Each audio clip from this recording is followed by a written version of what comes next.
ketika kita cemas, tubuh kita pastinya akan lebih waspada nih, lebih aware gitu ya. Sehingga kita jadi bisa lebih sensitif. Misalkan nih punggungnya sebetulnya nggak sakit, terasa sakit. Kemudian tenggorokannya sepertinya nggak kering, tapi kok kayaknya kering ya gitu. Jadi karena tubuh kita merespon ketidaknyamanan psikis secara lebih waspada.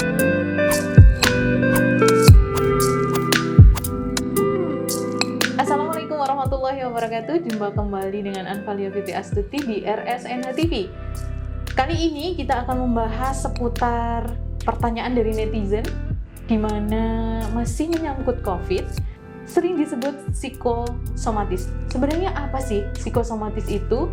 Nah, di sini saya tidak sendiri, saya sudah ada Dr. Tessa Fiani yang akan nanti membantu kita untuk menjelaskan apa sih itu psikosomatis.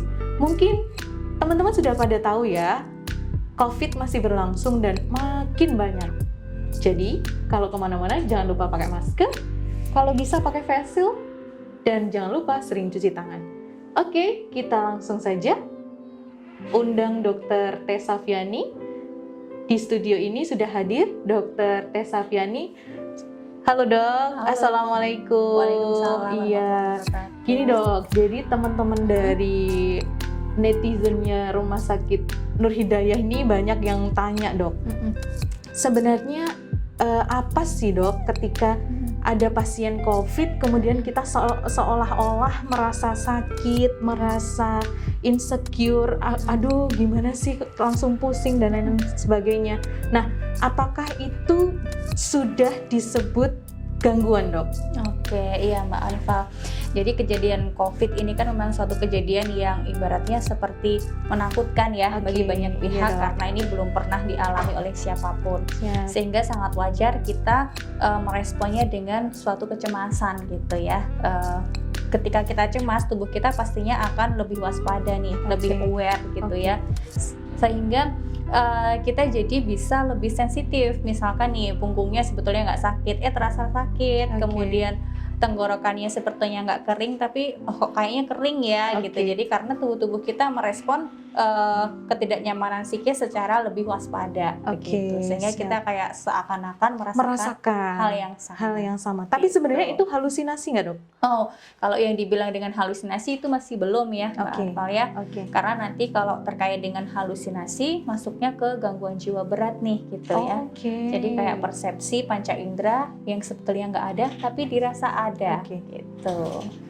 Ya teman-teman, ternyata sangat berbeda halusinasi dengan psikosomatis. Nah, kita gali lebih dalam tentunya atas butuh komen dari teman-teman semua. Nanti apabila ada pertanyaan ataupun ada saran masukan bisa ditulis di kolom komentar dan kita akan bahas di selanjutnya.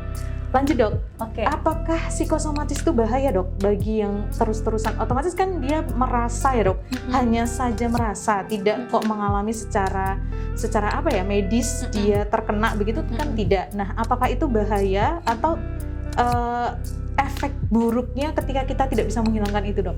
Iya Mbak Anfal. Jadi tubuh kita waspada sementara itu bagus ya. Karena selain kita waspada secara psikis, juga tubuh kita merespon nih semua sel imun kita ya, sel ketahanan tubuh kita itu semuanya bekerja siap perang gitu ibaratnya ya.